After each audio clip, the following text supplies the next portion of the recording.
Hello students, good morning to all of you.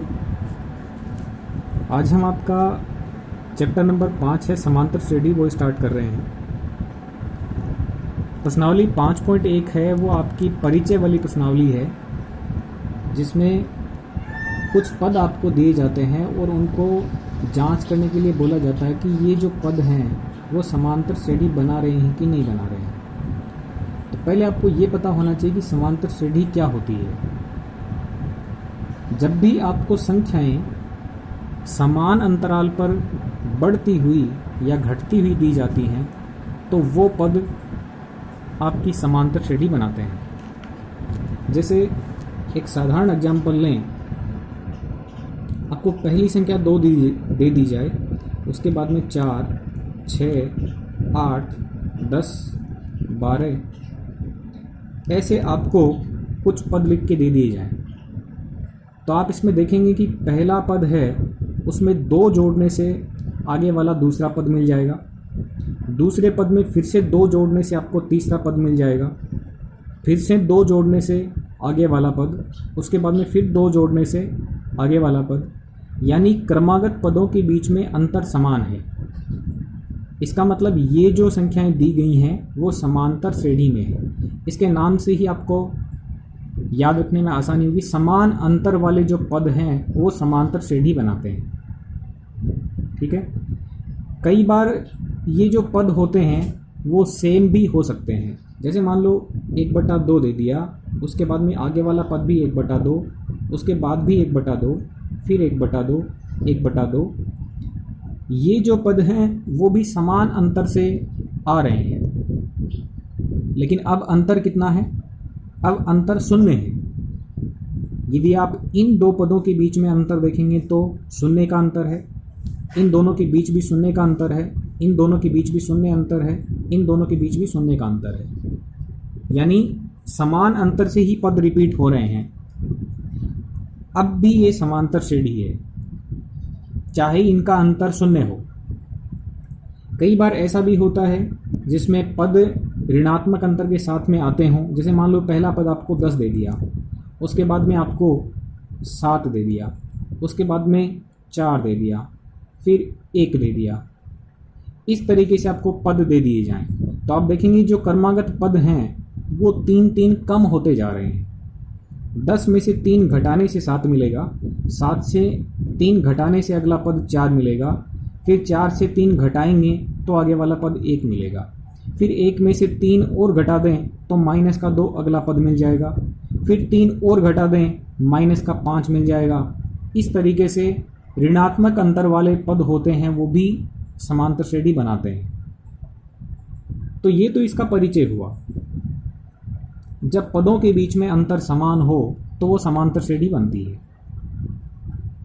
जो भी अंतर होता है उसको अंग्रेजी में D4 डिफरेंस बोलते हैं। जो हमारी समांतर श्रेणी है उसमें ये अंतर है, इसको सार्व अंतर बोला जाता है। सार्व अंतर का मतलब वह अंतर जो सभी में कॉमन है।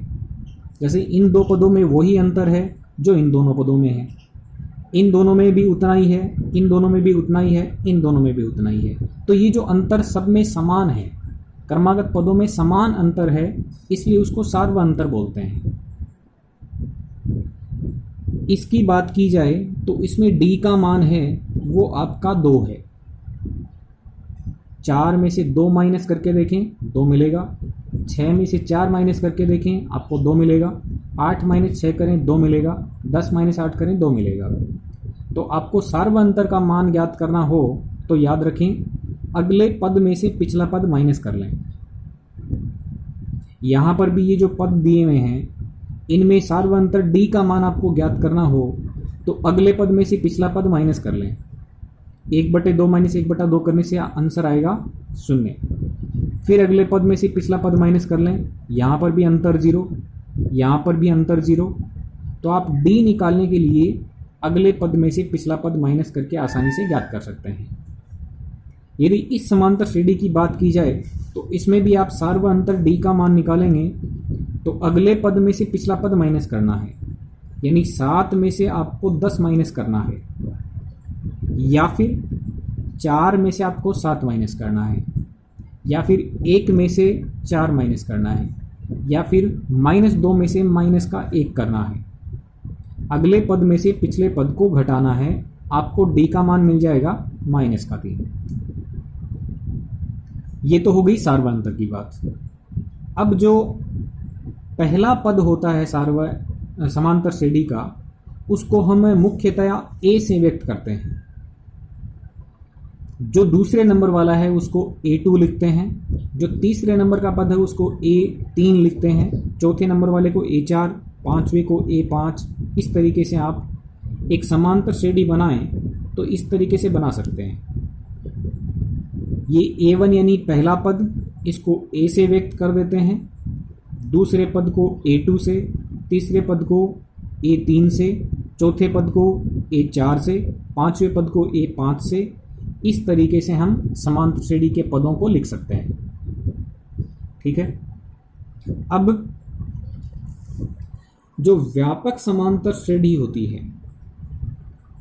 व्यापक समांतर श्रेणी जिसको अंग्रेजी में AP बोलते हैं, अरिथमेटिक प्रोग्रेशन।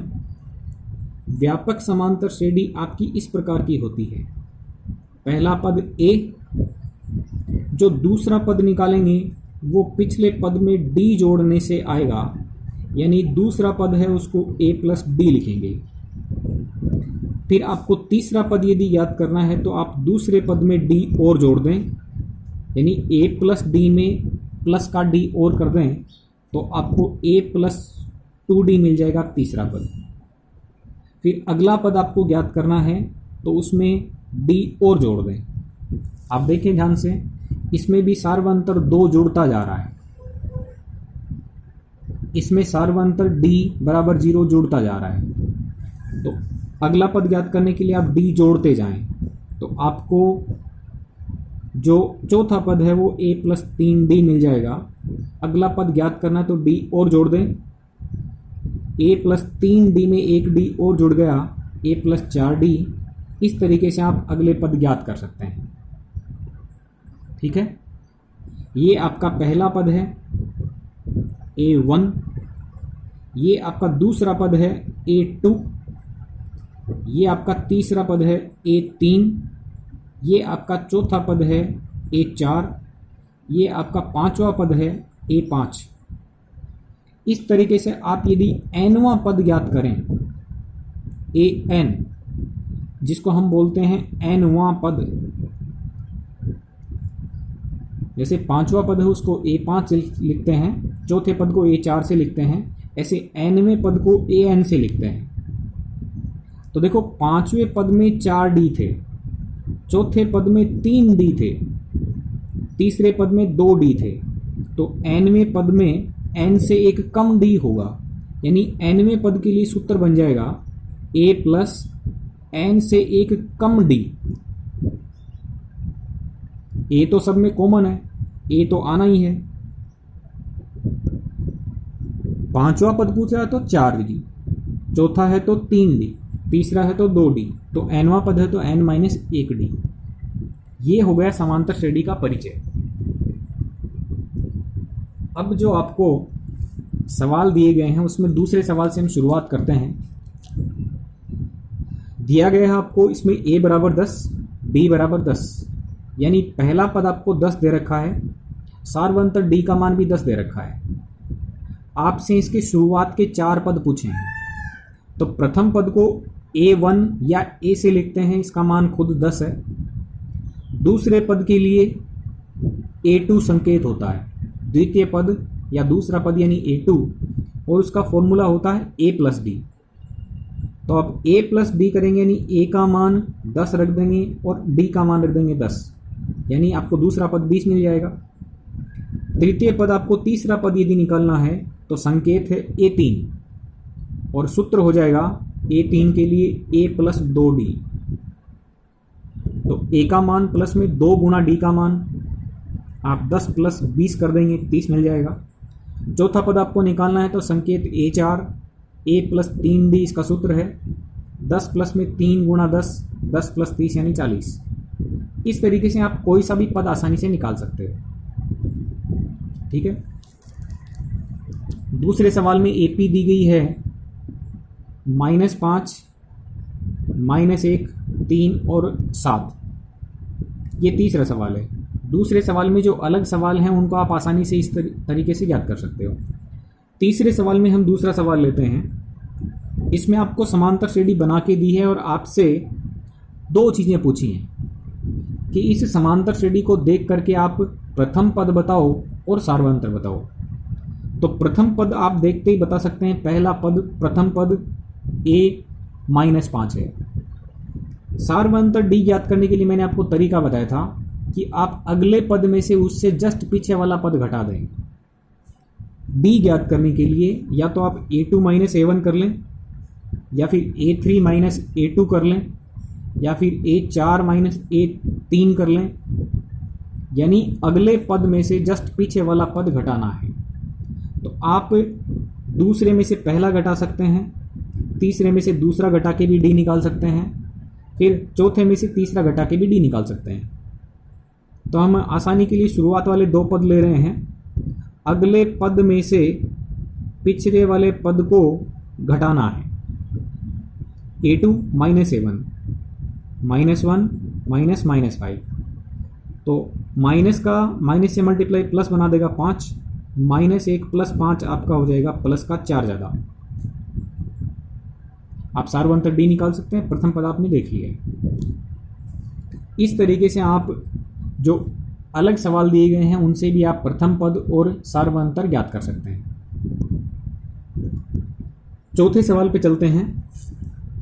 आपको इसमें लिस्ट दी गई है, ठीक है, एक संख्याओं की सूची बना के दी है और आपको ये जांच करना है कि ये जो सूची बनी हुई है वो समांतर श्रेणी है कि नहीं है।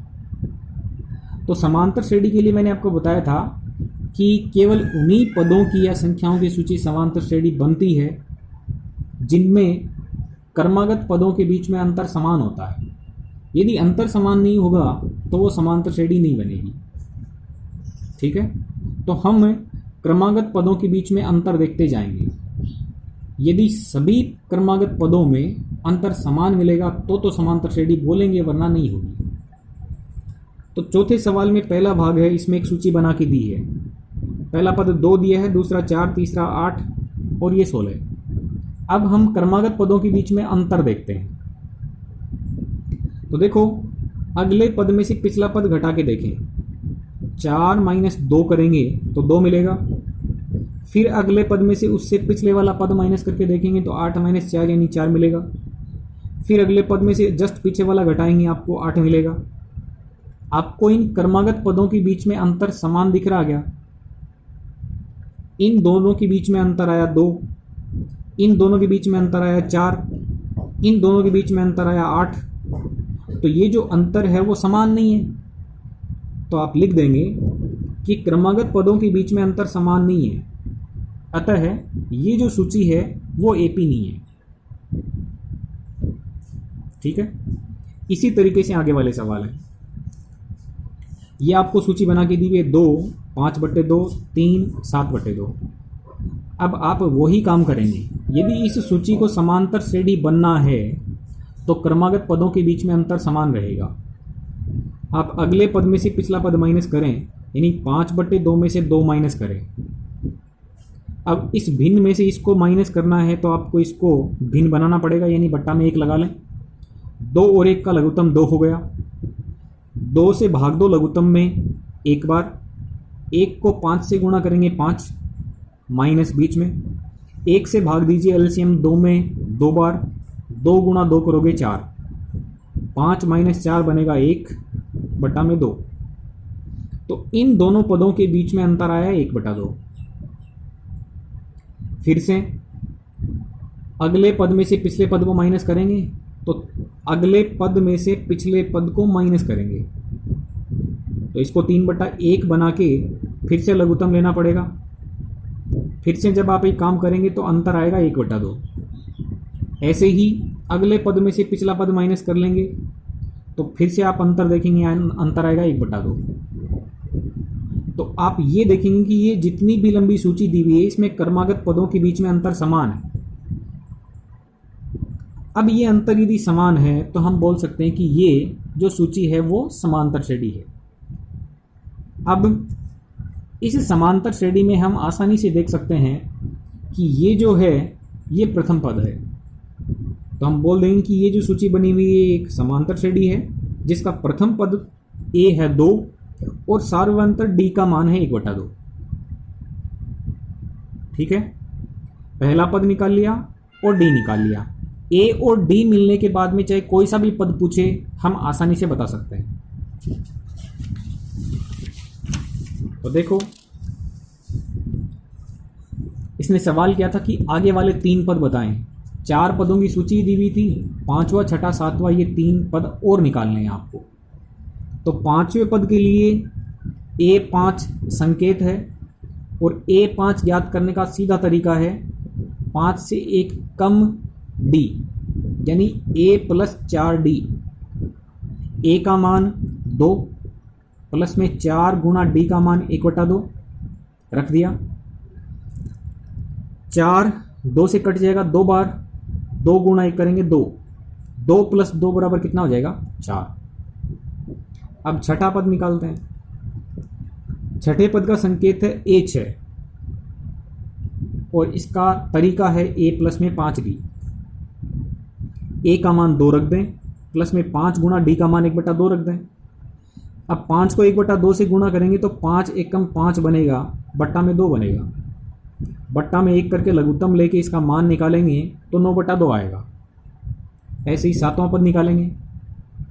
7वें पद का संकेत A7, सूत्र रहेगा A प्लस में 6D, 2 प्लस में 6 गुना D का मान। अब देखो ये 6 2 से कटेगा 3 बार, 2 + 3 5 बन जाएगा। तो अगले 3 पद आ गए आपके 5वां 6वां 7वां, 4 9/2 और 5। अब अगला जो आपका थोड़ा कठिन सवाल आपकी दृष्टि से है वो ये देख सकते हैं। इसमें जो सूची बना के दी है वो वर्गमूल वाली है। पहला पद आपको इसमें 3 दिया है, फिर 3 + √2 दिया है, फिर 3 + 2 √2 दिया है, फिर 3 + 3 √2 दिया है। हमें ये जांच करनी कि ये जो सूची बना के दी हुई है समांतर श्रेणी है या नहीं है। तो हम क्रमागत पदों के बीच में अंतर देखेंगे। अगले पद में से पिछले पद को घटाना है, तो अगले पद में से पिछले पद को घटाएंगे। तो देखो 3 + वर्गमूल 2 में से 3 घटाएंगे तो ये 3 प्लस का है, ये 3 माइनस का है, कट जाएगा तो केवल बचेगा वर्गमूल 2। तो इन दोनों के बीच में अंतर आया वर्गमूल 2 का। फिर अगले पद में से आपको पिछला पद माइनस करना है, तो अगले पद को लिख दिया, माइनस करना है पिछले पद को। ठीक है, अब अगले पद में आपको यहाँ पे कुछ भी संख्या लिखी हुई दिखाई नहीं दे रही है तो आप इस ब्रैकेट को हटा सकते हैं। तो 3 + 2 वर्गमूल 2 लिख दिया। मैंने पिछले पद के लिए यहाँ पे ब्रैकेट लगाया है, ये जरूरी है क्योंकि आप अगले पद में से पिछले पद को माइनस करोगे तो पिछले पद में कोई एक संख्या नहीं है, 2 संख्याएं हैं। तो जब भी आपको 2 या 2 से ज़्यादा संख्याएं घटानी हो तो ब्रैकेट लगाना जरूरी होता है, क्योंकि ब्रैकेट के बाद में यदि ऋणात्मक साइन होता है तो वो निशान चेंज करता है। तो अगले पद में से पिछले पद को घटाएंगे तो यहाँ पे माइनस लगा के इसको पूरा ब्रैकेट में लिखेंगे। 3 + 2 वर्गमूल 2 माइनस इस ब्रैकेट को दोगे तो ये दोनों जगह पे लग जाएगा। ये 3 माइनस का हो जाएगा, ये वर्गमूल 2 प्लस का था वो भी माइनस का हो जाएगा। अब 3 से 3 कट गया, ये 3 प्लस का था, ये 3 माइनस का था, कट गया। 2 वर्गमूल 2 प्लस के हैं और 1 वर्गमूल 2 माइनस का है। तो 2 वर्गमूल 2 प्लस का और 1 वर्गमूल 2 माइनस का। आप देखेंगे 1 प्लस वाला ज़्यादा है। आप इसको इस तरीके से भी समझ सकते हैं, 2x - x। थोड़ी देर के लिए √2 को आप x समझ लें। तो 2x में से 1x कम किया तो 1x बचा, यानी वर्गमूल 2 बच गया। फिर से आप अगले पद में से पिछले पद को माइनस करेंगे तो 3 + 3 वर्गमूल 2 में से पिछले पद को माइनस करना है। तो आप इसके लिए भी ब्रैकेट लगाएंगे क्योंकि बाहर माइनस है और ये निशान बदलेगा। 3 प्लस 3 वर्गमूल 2 लिख दिया, माइनस इन दोनों को दोगे तो ये प्लस का निशान माइनस का हो जाएगा और ये प्लस का 2 वर्गमूल 2 फिर से माइनस का हो जाएगा। आप फिर से देखेंगे 3 माइनस का और 3 प्लस का कैंसिल हो गया। अब 3 वर्गमूल 2 में से 2 वर्गमूल 2 घटाने हैं। आप फिर से इसको क्या समझ सकते हैं, इसको थोड़ी देर के लिए x मान लें तो 3x माइनस 2x, 3x में से 2x घटा दें तो आपका 1x बचेगा, यानी फिर से वर्गमूल 2 बच गया। आप देख पा रहे हैं कि लगातार इन क्रमागत पदों के बीच में अंतर समान आ रहा है। ठीक है, तो इसका मतलब हम लिखेंगे कि क्रमागत पदों के बीच में अंतर समान है, अतः ये जो सूची दी है वो एपी है।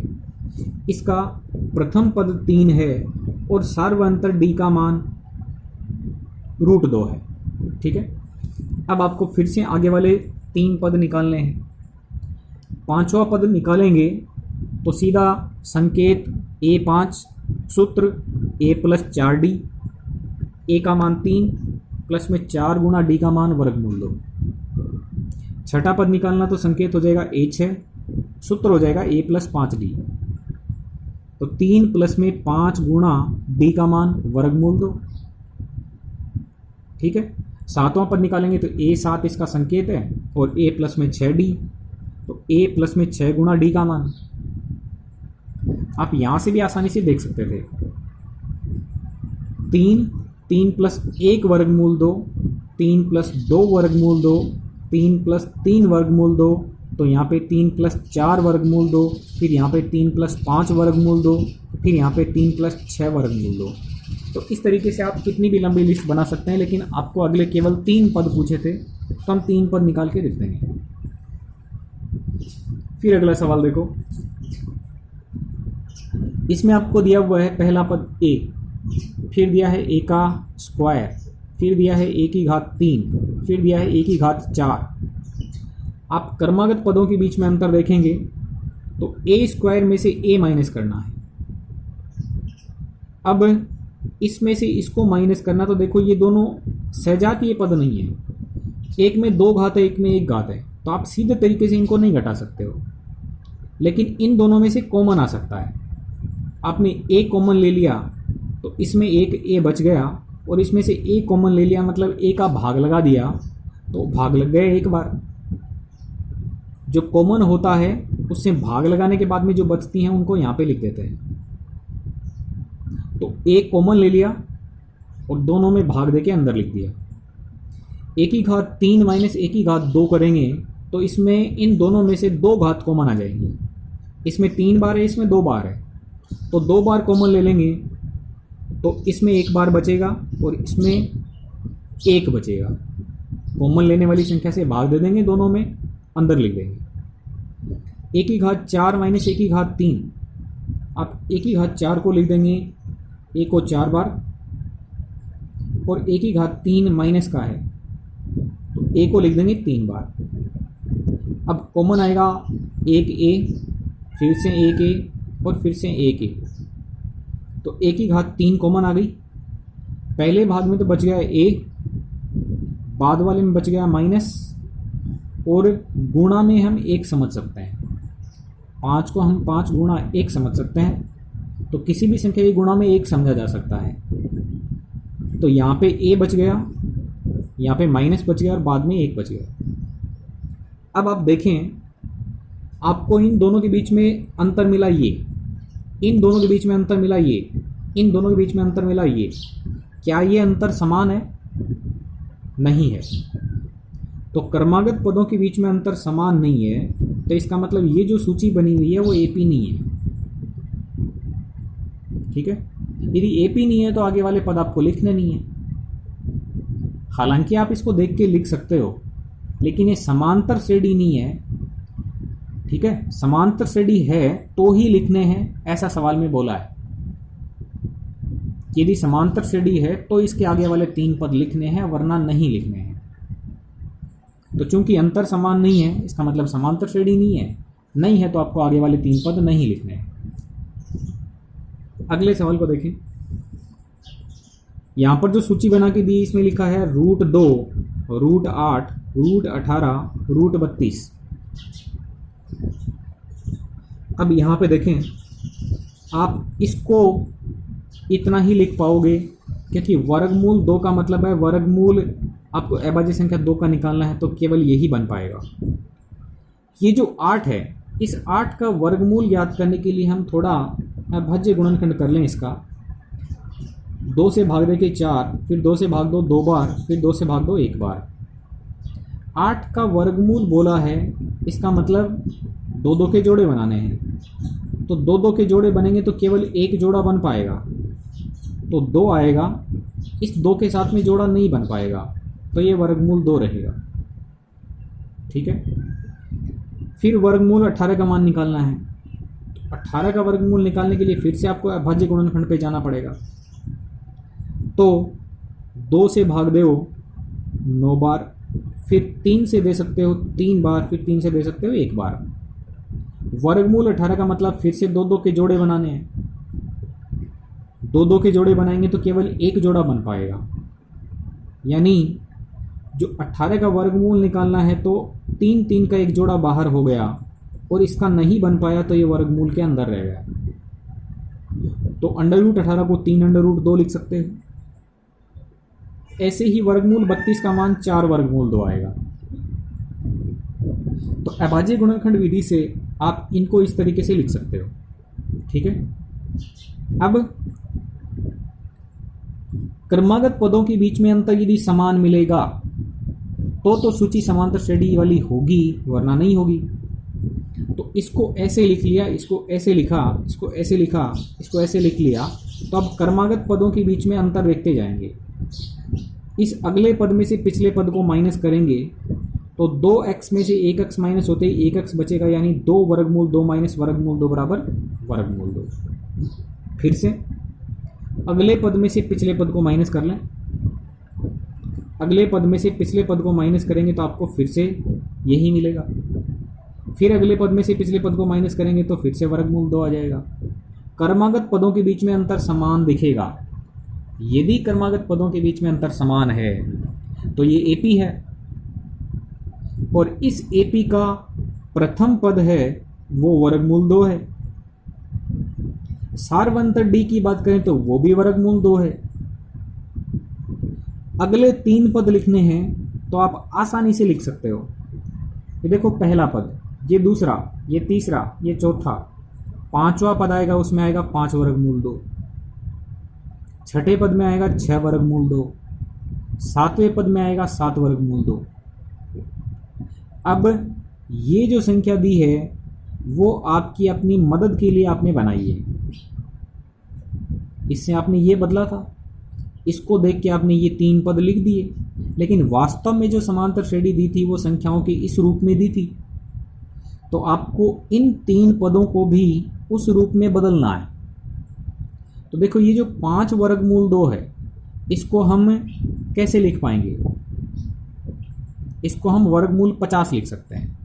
आप यहाँ से सोचिएगा, 3 का वर्ग अंदर जाए तो 9 बने, और 9 गुणा 2 होके अंदर 18 हो जाएगा। 2 का वर्ग यदि अंदर जाए तो 4 गुणा 2 होके 8 हो जाएगा। तो वर्गमूल 8 को ये लिख सकते हो और इसको आप ये लिख सकते हो। तो 5 वर्गमूल 2 को आपको बदलना है तो 5 का वर्ग अंदर भेजो, 25 गुणा 2 करो, वर्गमूल में 50 हो गया। 6 वर्गमूल 2 को बदलना है तो 6 का वर्ग अंदर भेजो, 36 गुणा 2 करो, वर्गमूल 72। 7 वर्गमूल 2 को बदलना है तो 7 को अंदर भेजो, वर्ग करके 49 का दुगुना करो, 98, तो वर्गमूल 98 हो जाएगा। तो इसके अगले आप 3 पद लिख सकते हो, वर्गमूल 50, वर्गमूल 72, वर्गमूल 98। ठीक है, आप इस तरीके से इसको देख सकते हैं।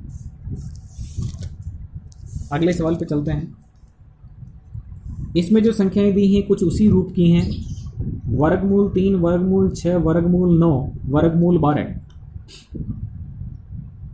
अब आपको फिर से अभाज्य गुणनखंड विधि का इस्तेमाल करना है। इसको आप ये लिख पाएंगे, इसको आप ये लिख पाएंगे, क्योंकि 6 के अभाज्य गुणनखंड करने से न तो 2 का जोड़ा बनेगा न 3 का बनेगा।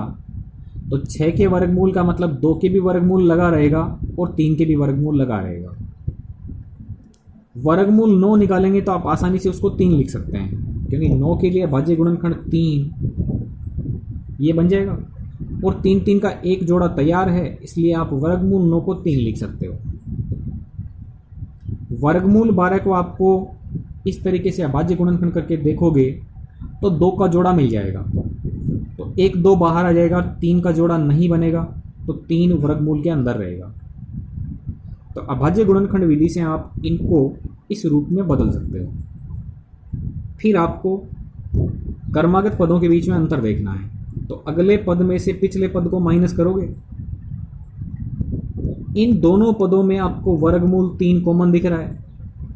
कॉमन वो होता है जिसका भाग दोनों पदों में चला जाए। तो वर्गमूल 3 कॉमन लिया, इसमें बचेगा वर्गमूल 2।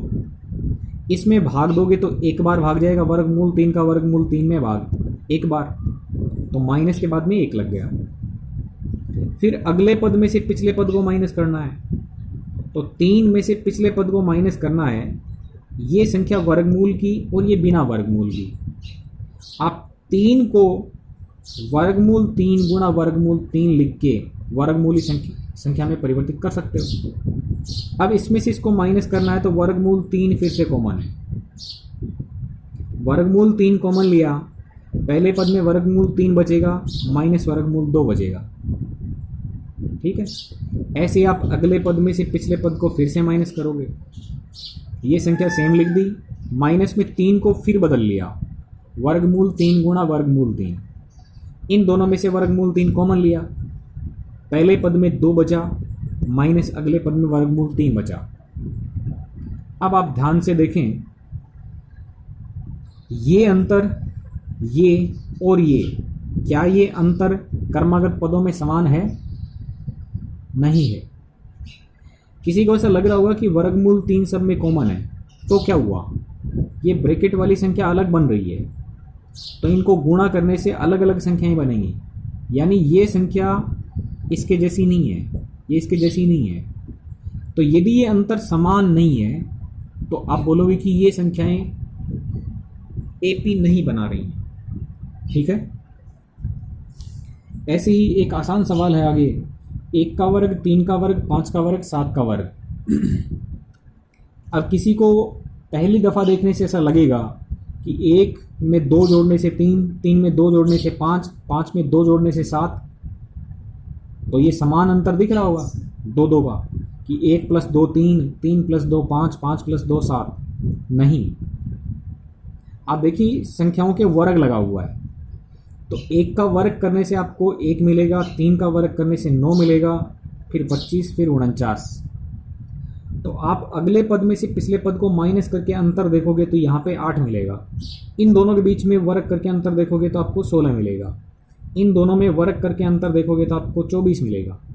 क्रमागत पदों में अंतर समान नहीं है, तो ये एपी नहीं है। ओके स्टूडेंट्स, तो इस तरीके से आपको एपी की जांच कर लेनी है। ठीक है, सवाल नंबर 1 को हम कल डिस्कस करेंगे। Okay students, thank you very much.